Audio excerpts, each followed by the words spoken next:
Hello, my dear friends. I hope you will be fit and fine. So, our today topic is tenses. So, दोस्तों मूं अॻु में पहिरीं video में तव्हांखे टेंस ऐं introduction of to be tense, present to be tense, past to be tense ऐं future to be tense ॿुधायो हो। त अॼु जेको पंहिंजो टॉपिक आहे उहो आहे formation of to be tense, formation of present to be tense. So सब खां पहिरीं subject to be verbs object. तो सब्जेक्ट मीन्स फाइल, टू बी वर्ब्स माना हुजण वारा फाइल, ऑब्जेक्ट मीन्स मफूल। Kajal is a broad minded women. Kajal एक वॾी दिमाग़ वारी औरत आहे। Number second, formation of past to be tense, subject to be verbs and object. Kajal was a broad minded women. Kajal एक वॾी दिमाग़ वारी औरत हुई। Number third, formation of future to be tense, subject to be verbs and object. Kajal will be a broad minded women. Kajal एक वॾी दिमाग़ वारी औरत थींदी। दोस्तों जॾहिं जॾहिं त टिनी ज़माननि जी जोड़जक या बनावट हिक ई तरीक़े सां कई वेंदी आहे। जीअं मथे ॾिनल बनावटनि फॉर्मेशन में आसान ऐं जुदा जुदा तरीक़नि ते सम्झायो वियो आहे। Friends, present to be tense conjugations means गर्दान। तो आई एम बिज़ी, मां मसरूफ़ आहियां। वी आर बिज़ी, असीं मसरूफ़ आहियूं। यू आर बिज़ी, तूं या तव्हां मसरूफ़ आहियो। ही इज़ बिज़ी, ही मसरूफ़ आहे। शी इज़ बिज़ी, हीअ मसरूफ़ आहे। इट इज़ बिज़ी, उहे मसरूफ़ आहिनि। दे आर बिज़ी, उहे मसरूफ़ आहिनि।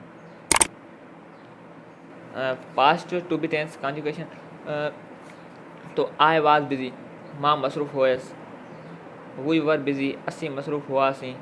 यू वर बिज़ी, तूं या तव्हां मसरूफ़ हुआ। ही वाज़ बिज़ी, हीअ मसरूफ़ हुयो। शी वाज़ बिज़ी, हीअ मसरूफ़ हुई। इट वाज़ बिज़ी, उहे मसरूफ़ हुयो। दे वर बिज़ी, उहे मसरूफ़ हुआ। Future to be tense conjugation, I shall be busy, मां मसरूफ़ हूंदसि। वी शैल बिज़ी, असीं मसरूफ़ हूंदासीं। यू विल बिज़ी, तूं या तव्हां मसरूफ़ हूंदो। ही विल बी बिज़ी, ही मसरूफ़ हूंदो। शी विल बी बिज़ी, हीअ मसरूफ़ हूंदी। इट विल बी बिज़ी, उहे मसरूफ़ हूंदो। दे विल बिज़ी, असीं मसरूफ़ हूंदासीं। मोर सेंटेंस नोट हाल, माज़ी ऐं मुस्तक़बिल हुजनि जे बयानी जुमिलनि खे सवाली, नाकारी सवाली ऐं नाकारी ताकीदी जुमिलनि खे करण लाइ हेठि हर हिकु ज़मान टेंस जो टेबल ॾिनी वई आहे, जिन खे ज़हन नशी करणु तमामु ज़रूरी आहे। छाकाणि असीं बयानी, सवाली, हकारी, नाकारी ऐं ताकीदी जे ज़रिए मदद सां आसानी सां अंग्रेज़ी ॻाल्हाए सघूं था। तो present to be tense statement interrogative, negative ऐं effective. Number sentence, the patient is in danger, मरीज़ ख़तरे में आहे। इहो स्टेट आहे। तो इन जो इंट्रोगेटिव छा थींदो? Is the patient in danger, छा मरीज़ ख़तरे में आहे? Question mark. इन जो नेगेटिव छा थींदो? The patient is not in danger, मरीज़ ख़तरे में न आहे। नंबर चौथों आहे, is the patient not in danger, interrogative negative, छा मरीज़ ख़तरे में न आहे? इफेक्टिव छा थींदो? इनजो the patient is really in danger, मरीज़ वाक़ई में ख़तरे में आहे। पास्ट टू बी टेंस, हिन जा statement interrogative negative, effective.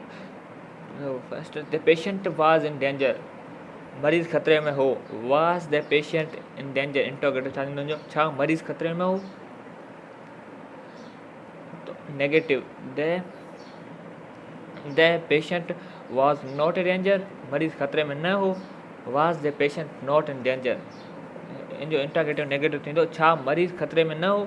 The patient was really in danger, इन जो एम्फेटिक, मरीज़ वाकई ख़तरे में हो। तो फ्यूचर टू बी टेंस, इन जा बि statement interrogative, negative, and effective. तो they will be the patient will be in danger, मरीज़ ख़तरे में हूंदो। Will the patient be in danger, interrogative थींदो, छा मरीज़ ख़तरे में हूंदो। The patient will not be in danger, negative आहे, इहो मरीज़ ख़तरे में न हूंदो।